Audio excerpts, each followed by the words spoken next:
First ever factory outlet Mukunda jewellery KPHB Kothapet Khammam Somajiguda Hanamkonda. నమస్తే రమగారు. నమస్తే జయ.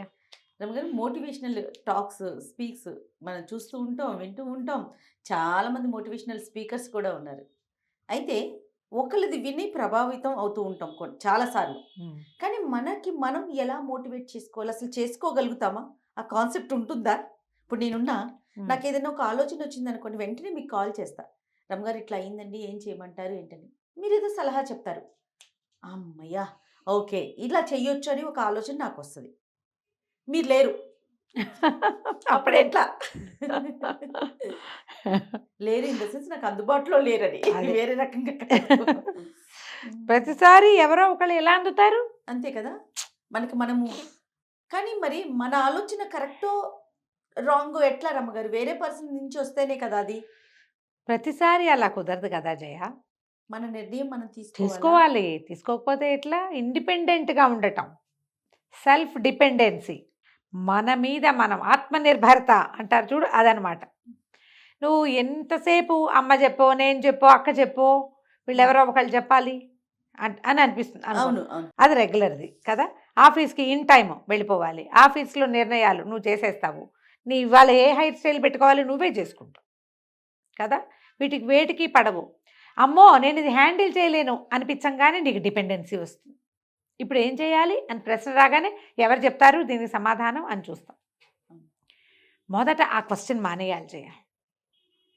ఇప్పుడు ఏం చేయాలి అనగానే ముందు ప్రకాష్ చెప్తాడా, అమ్మ చెప్తున్నారా, అమ్మగారు చెప్తారా? ఆలోచించకూడదు. అసలు నేనేం చేయగలను ముందు దీనికి. నేను ట్రై చేసి నా చేత కాకపోతే నేను ఒక ఆలోచన చేసి ఇది కరెక్టేనా అని అడగాలి. ఆలోచన చేసి మరి మిస్టేక్ అయితే రమ్మగారు అవుతుంది. రెండోసారి నేర్చుకోవా నువ్వు. కాదు ఇప్పుడు అద్దం లేకుండా బొట్టు పెట్టుకోవాలని నేను పెట్టుకుంటాను, మొదటి రోజు ఇక్కడ ఎక్కడో పెడతా, 4 సార్లు 5 సార్లు పెట్టాక కరెక్ట్గా చూసుకుని పెట్టుకోండి. అద్దం ఉన్నప్పుడు అద్దం కూడా చూసుకుంటాం. అద్దం ఉంటే అద్దం కూడా చూస్తాం. లేనప్పుడు నేను చేయలేనని బొట్టెట్టుకోవటం మానేయం కదా. అలాగా మోటివేషనల్ స్పీచెస్ వింటే జయ మనకి ఎట్లా ఉంటుందంటే ఒక ఉద్రేకంలాగా వస్తుంది. మోటివేట్ అయిపోతాం. భలే చేసేయాలి, ఇవాళ నుంచి రేపటి నుంచి ఎల్లు నుంచి అలా ప్లాన్ చేసేసుకోండి. అంటే మోటివేషనల్ టాక్స్ వినక్కర్లేదు రమ్మగారు. మనకు ఒక నచ్చిన పర్సన్, ఇప్పుడు మీరున్నారు, మీరు చెప్పారనుకో, నాకు అది మీరు ఒక స్పీచ్ లాగా చెప్పక్కర్లా, చేయ అని అంటే చాలు, అది చేసేస్తా ఇంకంతే. ఇప్పుడు నీ సంగతి జనరల్ పీపుల్ అయితే అట్లా కాదు కదా. ప్రతి వాళ్ళకి ఎవరో ఒకళ్ళు ఉండరు, అందరికీ నమ్మగారులు ఉండరుగా. స్పీచెస్ వింటాం. నేను నా సంగతి చెప్తాను. ఈ ఉదయాన్నే లేవడమనో, లేకపోతే ఫలానాది చదువుకోవటమనో, ఇదేదో చేయటమనో, ఈ రకంగా ఆలోచించాలనో, భక్తి నీ నా పని అయినా అవ్వపోయినా, నేనేదో దేవుడి కోసం ఫలానా పని కోసం పెట్టుకున్నా, పని చేసుకుంటున్నావు, ఏదో రోజు చదువుకుంటున్నా, ఆ పని ఆగిపోయింది, ఇది మానేయాలా వద్దా? ఇది చదివేది మానద్దని గురువుగారు ఒక ఆయన చెప్పారు, మహానుభావులు. పొద్దున్నే కళ్ళకద్దుకోవాలి వాళ్ళ ఫోటోని. మానద్దు. ఆ పని అయినా అవ్వకపోయినా ఇది కంటిన్యూ చేయమన్నారు. చెయ్యి, నువ్వు చేసే విధానాన్ని మానేయద్దు అని. యాక్చువల్గా ఆయన నా సార్వజనీనంగా చెప్పారు. టీవీలో టాక్స్ వింటుంటాం కదా. మొక్కుబడి ఒకవేళ మొక్కున్నాం, మన పని తీరలేదు, మన పని అవ్వలేదు, అయినా కూడా మొక్కు తీర్చుకో. నాకు నచ్చింది అది. ఏమిటి నీకు నాకు బాకీ, దేవుడికి నాకు పని అవ్వలేదు, నేను ఇచ్చింది మొహం చూడని పక్కింటి ఆవిడకి కిటికీ తలుపు వేసినట్టు దేవుడిని కిటికీ తలుపు వెనకాల తోసేయగలమా? మనం తోయకూడదు. ఇది మోటివేట్ అయ్యా. ఇది చాలా అద్భుతమైన సబ్జెక్ట్. ఇది ఎవ్రీ టైము యూజ్ అవుతుంది. ఎప్పుడు మనం ఇలాగే ఆలోచించాలి.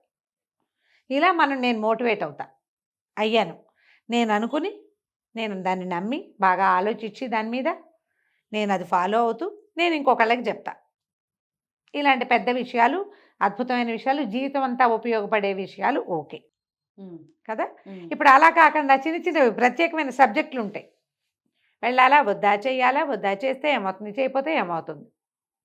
ఇవి ప్రతిసారి మనమే బేరీజ్ వేసుకుంటూ, మనమే ఆలోచించుకుంటూ, మనమే ఏదైనా ఒక డిసైడ్ చేస్తే, ఎవరి సలహా లేకుండా ఓ గంతేసి ఫెయిల్ అయిందనుకో, ఫెయిల్ అయిపోతే మనం డిమోటివేట్ అయిపోతాం. చిచ్చి మనం సొంతంగా ఆలోచిస్తే పాడైపోతున్నాము అని. ఎప్పటికీ నువ్వు సొంతంగా ఆలోచించవా? ఇలా ఉండొచ్చా? ఇండిపెండెంట్గా లేక డిపెండెన్సీ ఎప్పుడు ఎవరో ఒకళ్ళు మంచి మాట చెప్పాలి. అందుకని మన వాళ్ళు చాలామంది నన్ను చూసుకునే వాళ్ళు లేరు, చెప్పేవాళ్ళు లేరు. ఎంతసేపు అవునవునవును. ఎవరైనా చెప్పాల్సిందే. ఉమ్. ఎప్పుడు ఎవరో ఒకళ్ళు చూసుకోవాలి, ఎవరో ఒకళ్ళు చెప్పాలి.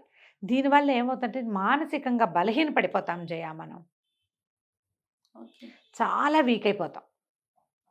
ఒక రకమైన పనికిమాలినతనం వచ్చేస్తుంది మనకి. ఎప్పుడు ఏడుపుగొట్టుగా ఉంటాం మనం. ఉమ్. ఇంకోటి ఏమిటంటే మన ఒక తట్టుకోలేనితనం, అనారోగ్యాల పాలైపోతాం. అది కష్టం కాదు? మరి చాలా కష్టం. చాలా కష్టం కదా. ఇప్పుడు మన వాళ్ళలో నడి వయసు వాళ్ళందరూ ఇలాంటి సమస్యల్లోనే కొట్టుమిట్టాడుతున్నారు జయ. ఒక ఏజ్ వచ్చేసరికల్లా అమ్మా నాన్న వెళ్ళిపోతారు, సిబ్లింగ్స్తో సెపరేషన్ వస్తుంది, మాకెవరు చెప్పేవాళ్ళు లేరో అని ఏడుస్తారు. ఆ చెప్పేవాళ్ళు లేకపోవటం అనాథలం అయిపోయామన్న ఫీలింగ్ వచ్చేస్తుంది. అది ఎంత బాధిస్తుంది. దానివల్ల ఏమంటే ప్రోగ్రెసివ్గా ఉండరు వీళ్ళు. అవును అవును. ప్రోగ్రెసివ్గా ఉంటారు, మానసిక సమస్యలకు లోనైపోతారు. అక్కడి నుంచి ఏం చేస్తారు, తమ కింద ఉంటారు కదా, తమ వెనకాల ఉన్న వాళ్ళకి అతిగా వాళ్ళని కాచి కాపాడడం మొదలు పెడతారు. నాకెవరు చూసేవాళ్ళు లేరు కాబట్టి నేను అద్భుతంగా చూసుకుంటానంటారు పిల్లల్ని, కోడళ్ళని, కొడుకుల్ని, అల్లుళ్ళని కూడా. వాళ్ళు ఇందులో నుంచి తప్పించుకోవడానికి ట్రై చేస్తారు. నువ్వు చూడక్కర్లా, మా సంగతి మేము చూసుకుంటామంటారు వాళ్ళు అంటారు. వాళ్ళకి నీకు గొడవ. కరెక్ట్ కదా. సాధ్యమైనంత డిపెండెన్సీని తగ్గించుకోవాలి. ఓకే. దీనికి ప్రతిసారి ఇదొక పాఠంలాగా చదువుకుంటూ ఉండాలి, మనం వింటూ ఉండాలి. ఏదైనా ఒక ప్రాబ్లం వస్తే మొదట చేసేసి ప్రాబ్లంని సాల్వ్ చేయడానికి మన ప్రయత్నం చేసి, నువ్వు మొదటి నుంచి ఏం అలవాటు, అడిగి ప్రాబ్లం సాల్వ్ చేసే అలవాటు. అలా ఉన్నవాళ్ళు మీరే మీ రీతిలో చేసేసి అప్పుడు ఇలా చేశానని ఎవరైనా పెద్దవాళ్ళు మీరు ఎవరిని నమ్ముతారో వాళ్ళకి చెప్పాలి. ఓకే. ఇలా చేశాను కరెక్టా కాదా. ఓకే. అయ్యో అలా ఎందుకు చేసావు అని వాళ్ళు అన్నారనుకో, పోనీ ఇప్పుడు దీన్ని ఎట్లా ఫిక్స్ చేయను అని అడగచ్చు. ఇంకోళ్ళు ఎవరైనా ఇంకోసారి హే బాగా చేసావు, నువ్వు పలు చక్కగా చేసావు అంటే నువ్వు అంటే శబాష్ వెరీ గుడ్, బాగా చేస్తాను నేను. నిన్ను నువ్వు ఈ రకంగా శబాష్ అనుకుంటూనే నువ్వు ముందుకు తీసుకెళ్ళగలుగుతావు. దీంట్లో ఉద్యోగాలు, చదువులు, కొనుబళ్ళు, పెళ్లి సంబంధాలు, ప్రయాణాలు చాలా ఉన్నాయి. దాంతోపాటు వంట వార్పులు అంటే చిన్న చిన్న విషయాలు కూడా ఉన్నాయమ్మా. వంట వార్పు చిన్నదని కాదు, ఏదో నా ఒక వంటకం చిన్నది, అలాంటివి కూడా. ఏ వస్తువు ఎక్కడ పెట్టాలి, ఇళ్ళు మారాలి, సామాన్లు కొనుక్కోవాలి, ఏదైనా స్థలాలు పెద్ద పెద్దవి డబ్బులు మదుపు పెట్టటాలు, ఇవన్నీ కూడా వస్తాయి జయ. దీనికి మొదట అసెస్మెంట్ ప్రాక్టీస్ అనేది ఒకటి పెట్టుకోండి. ఓకే. ఏదైనా సరే మీరు ఒక పని చేయాలి, మామూలు పనులు కాదు, కొంచెం పెద్ద రకం పని అనుకోండి. మనం వాట్ ఈజ్ వాట్ అనేది రాయడం ప్రాక్టీస్ చేయండి. మీరు కాగితాల మీద రాస్తే మొత్తానికి మనకి బేళ్ళు అవే తయారవుతాయి. ఫోన్లలో కూడా రాసుకోవచ్చు. టు డూ లిస్ట్ రాసుకుంటున్నాం కదా మనం. ఈ వారం ఏం చేయాలి, ఏం పనులు ఉన్నాయి అనేది రాస్తున్నారా? ఎంతమంది రాస్తున్నారు? నీకు అలవాటు ఉందా జయ? లేదు రమ్మగారు. నీకు అలవాటు లేదు, నీకు అలా సాగిపోతూ ఉంటుంది. కాకపోతే నీకు రాసే అలవాటు ఏముందంటే నేను చెప్పినవన్నీ రాసేసుకుంటూ ఉంటావు నువ్వు. మీదే కదా రమ్మగారు, ఎవరితో ఇంటర్వ్యూ గెస్ట్లు అందరివి రాసుకుంటారు. ఈ లిస్ట్ నీకు ఎలా ఉపయోగపడుతుందో చెప్పే 2 వాక్యాల్లో.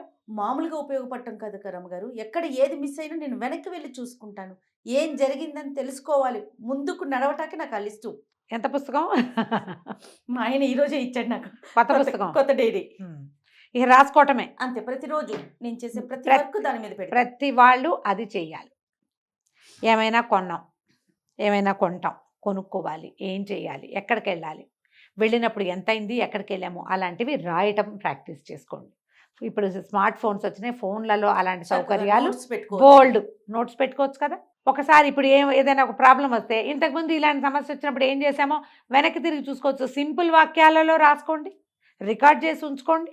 అంటే ఇప్పుడు మనం ఏం చేయాలి, మనకి ఎలాంటి సలహా కావాలి అనేది రాసుకోవాలంటారు. ఏం రాసుకోమంటున్నారు మీరు? ఇప్పుడు ఒక పని చేసాం మనము, ఈ పని ఎట్లా చేసాం, దాని తాలూకు ఒక ప్రాబ్లమ్ని మనం ఎట్లా ఫిక్స్ చేసామో ఒక సినాప్సిస్ లాగా రాసుకోండి. ఓకే. ఈజీ. ఓకే. ఇప్పుడు నేర్చుకోవడమే జయ ఇది. మీరు ఇందులో నుంచి బయటపడాలనుకుంటే, ఇప్పుడు జయ నా సంగతి తీసుకో, నీకు నేనున్నా, లేదా మీ అక్క 2 అక్కయ్యలు ఉన్నారు, అమ్ముంది, నా ప్రకాష్ మాట్లాడతాను. నాకు ఎంతమంది ఉన్నారు? ప్రతిసారి ఒక్కొక్క విషయానికి ఒక్కొక్కళ్ళని సలహా అడుగుతాను జయ. నేను ఈ విషయం వీళ్ళనే అడగాలి అని ఉంటుంది. వాళ్ళు ఎవరు లేకపోయినా, ఎవరితోటి మాట్లాడపోయినా నేను నా పని నేను చేసేసుకుంటా. మీరు ఒక నిర్ణయం తీసుకున్నాక వాళ్ళని అడుగుతారా? వాళ్ళు అడిగేసిన విషయాన్నే నిర్ణయంగా తీసుకుంటారా? అలా కాదు, 2 రకాలుగాను చేయొచ్చు, 2 రకాలుగాను చేస్తాను. నేను డిసైడ్ అయిపోయాక ఇగో ఇట్లా చేశాను అని చెప్తా. అది కరెక్టో కాదో వాళ్ళు చెప్పచ్చు. చెప్పడానికి అవకాశం ఉంది. ఒకవేళ అలా కాదు, నాకు ఏం చెయ్యాలో అర్థం కాకపోతే, ఇలా ఉంది, పాలు పోవటం లేదు నాకు, ఏం చెయ్యాలో, అలాంటి స్థితి వచ్చేదాకా మనం డిపెండెన్సీకి వెళ్ళకూడదని నా ఉద్దేశం. అసలు నువ్వు ఏం ఆలోచించవు దాని మీద, ఆలోచించకుండా సలహాలు వెళ్ళిపోతే వాళ్ళ బ్రెయిన్ పనిచేయాలి. పని చేయదు అని అంతే. అది చేయకూడదు. ఓకే, నేను ఇలా చేయాలనుకుంటున్నాను ఏంటి అని అడగచ్చు. ఎంత డిఫరెన్స్ ఉంది రమ్య గారు? ఎందుకు లేదు, చాలా ఉంది జయ, చాలా ఉంది. ఇప్పుడు నేనున్నానా, నీకు చెప్పాలి, చచ్చిపోతున్నాను నేను. ఈ బాధలు, నా బాధలు చెప్పుకోవడానికి ఎవరు లేరు నాకు. కెమెరాకి, నీకు కాదు, కెమెరాకి చెప్తున్నాను నేను. చెప్పండి. చెయ్యొచ్చా, ఈ పూజ చేయొచ్చా, చేయకూడదా, ఇలా ఉంది, వెళ్ళొచ్చా, వెళ్ళకూడదా, అక్కడికి వెళ్ళాము, చేయొచ్చా, ఇవాళ 5వ రోజు గుళ్ళోకి వెళ్ళొచ్చా, శివుడికి మల్లెపూలతో పూజ చేయొచ్చా, కమలా పళ్ళు నివేదన పెట్టచ్చా, పెట్టిన పళ్ళు మనం తినచ్చా, ఎవరింటికైనా వెళ్ళొచ్చా, అసలు ఏమో ఆలోచించరా మీరు? దొరికితే చాలా మరీను. కాదండి, కమలా పళ్ళు నివేదన పెడతామండి, వాళ్ళు ఎవరింటికో వెళ్తే వాళ్ళు అరటిపండు తొక్క తీసి పెట్టారట, కమలా పండు కూడా తొక్క తీసి పెట్టాలి, తీసి పెడితే పెట్టు, లేకుంటే లేదు మానే, అది కూడా అడగాల. కానీ అసలు అనుమానాలకి ప్రశ్నలకి తావే ఉండదు కదా రమ్మగారు.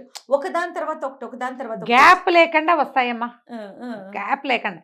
ఇలాంటివన్నిటికీ మీరు డిపెండెన్సీకి వెళ్ళకండి.